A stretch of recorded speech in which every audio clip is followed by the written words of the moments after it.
Dit boek, 7 dagen Shirdi Sai, gaat over Shirdi Sai Baba. En dan is er ook dit boek, Shri Sai Satcharitra. Wat ik vertel zal een deel uit dit boek komen, Shri Sai Satcharitra, dat is in het Engels.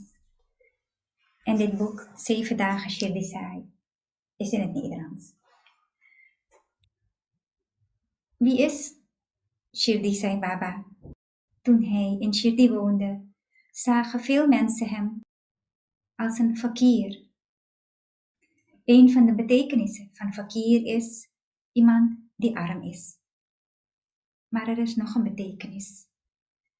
Fakir betekent ook iemand die een diepe behoefte heeft voor God en alle bezittingen opgeeft en het leven wijdt aan het voldoen aan die behoefte. Zo zagen veel mensen Sai Baba. Maar er waren ook mensen die ervan overtuigd waren dat Sai Baba een heilige was. En daarnaast waren er mensen in wiens ogen Sai Baba een goddelijke incarnatie was. Hoe was Sai Baba in zijn doen en laten? Daar is heel veel moois over te vertellen. Maar in een paar woorden, Sai Baba was zachtmoedig, vriendelijk en kalm en zonder ego. Hij was heel zuiver in denken, voelen en handelen. Heel zuiver. En alles wat Sai Baba deed, was voor het welzijn van anderen.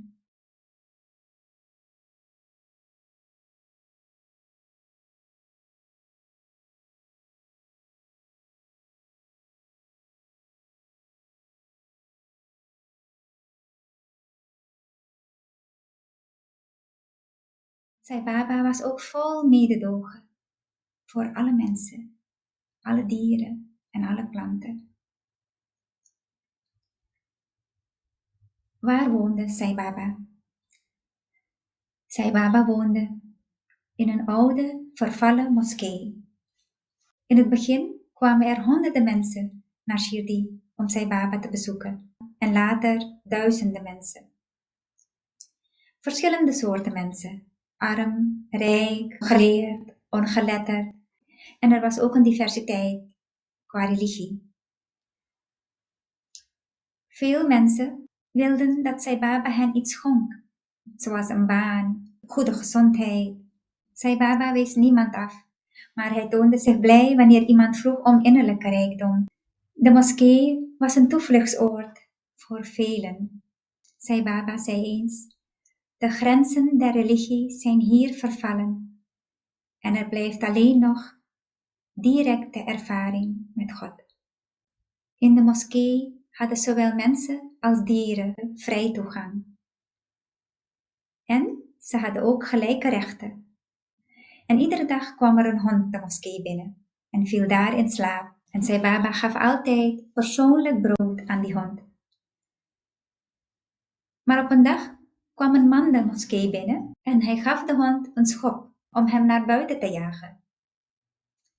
Sai Baba zei: hij kwam niet voor jou. Hoezo denk jij dat jij wel de moskee binnen mag komen? En hij niet. Leer het goddelijke in elk wezen te zien. Leer Sai in elk wezen te zien. Dit heb ik onder het lezen onderstreept. Want wat bedoelt Baba daarmee? Leer het goddelijke in elk wezen te zien. Leer Sai in elk wezen te zien. Op bladzijde 354 van dit boek, 7 dagen Shirdi Sai, staan deze woorden van Sai Baba vastgelegd.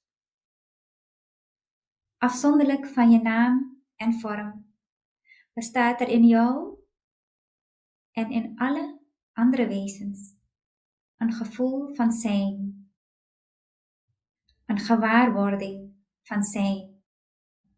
Dat ben ik. Zie mij in jezelf en in alle wezens.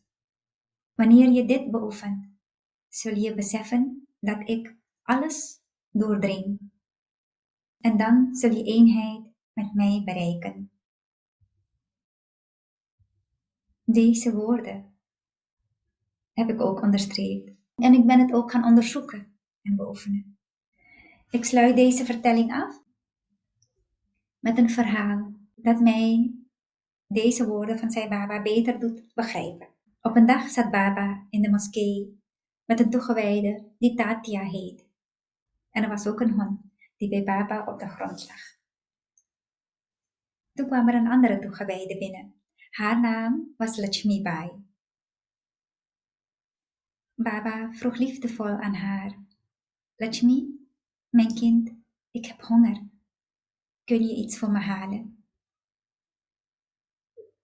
Lakshmi Bai zei meteen: Baba, wacht maar even. Ik kom zo terug met chapatis.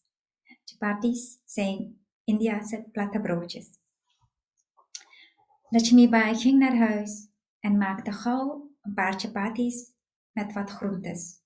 En ze bracht het eten naar Baba. Baba nam het eten aan en legde het neer op de grond, daar waar de hond zat. Baba gaf dus het eten aan de hond. Toen Lakshmi Bai dit zag, zei ze: Wat is dat nu, Baba? Ik heb mij gehaast om eten voor u te maken. En nu eet u er zelf niets van en geeft het aan die hond, terwijl ik het voor u heb gebracht.